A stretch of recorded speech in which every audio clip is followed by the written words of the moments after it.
8 years ago, BTS dropped Wings, okay? I have a very hot take. It's gonna be one of them hot takes that's about to piss a certain group of people off, but just walk with me. So my homegirl and I are doing this thing where we're going through each era of BTS and we're talking about their legacy. Because it's been years since we listened to these albums, as international black fans who had been fans of them for like 10, 11 years, we was just looking for an excuse to listen and talk about these niggas, but also to, to see the growth. And I know that BTS used to be real hip-hop because of Dark and Wild. Like, they literally have a whole song about the love of hip-hop and why they love hip-hop and how that changed their life and how it changed the trajectory of their life and their appreciation to the genre. But re-listening, even School Love Affair, from Here and Below, I see why Bang PD Nim said, we're gonna take you niggas to LA and y'all are going to participate in a hip-hop boot camp where y'all actually learn about the genre from the source. Like, they had Namjoon and I think it was Jin do a writing assignment about the Black Panthers. They had those 7 Korean boys in the hood of LA giving food to the homeless so that they could understand. It's not just about a sound, it's about a community. And honestly, the boot camp worked because they then go on to release Dark and Wild. And it's actually criminal that this is categorized as K-pop because this is a hip-hop R&B album from start to finish. Maybe not these 2 songs because they were their title track songs and they needed something to perform at the music banks, but outside of that, there's nothing else pop about these albums, but let's keep going.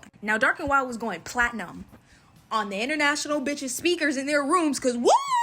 And while it did help increase the boys' fan base, it didn't get them any wins, which is crazy. And it didn't help them break out in the West, which is even crazier. And so this is where it started to click for me. These boys loved hip-hop. Big Hit had invested in that side of their dream, but it didn't get them anywhere. Now let's jump to 2015, where in Hwayoungwa, the most beautiful moment in life, they released I Need You, and it's a big break for them. Now, I Need You, Korea was like, I need you! That's when they started getting their first wins in the Korea Music Bank shows. And this is important, because I Need You, they came out as like new men. They had them little booty shorts on. I'll never forget seeing that stage. I was like, ah! And muscles in their legs. They had the shorts on. They had the little button-up shirts. Like, this is what they were calling their mature era. I don't know if people know, but war hormones was very problematic. Like, Dark and Wild got them into some trouble. And they came out with a beautiful moment in life. And they said, we knew.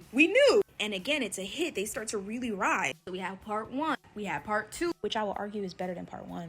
They call me Pepsi. Then we got the deluxe, the Young Forever, and then they were done with the era. The most beautiful moment in life changed the trajectory of their career. They're more pop, they're more EDM. Jungkook stops being like this part-time rapper. They're using him more in the vocal lines. They stopped having Jimin do the high note. And it makes sense when you think about it because Jungkook was known to be the all-around member. He could do it all. Whereas the rest of them, I believe, were trained for the hip-hop concept. When they started to go into that EDM era, it just matched Jungkook. He was somebody that they were already comparing to Chris Brown. They were saying that he was Justin Bieber. He had always been the member to be hyped up, but that was the time where he became that nigga. I know because I was his stan from the beginning. I know when the shit changed. But let's keep going because I'm not done, all right? Well, part 3 is when we get like Fire, Save Me, Young Forever. And these songs are like very,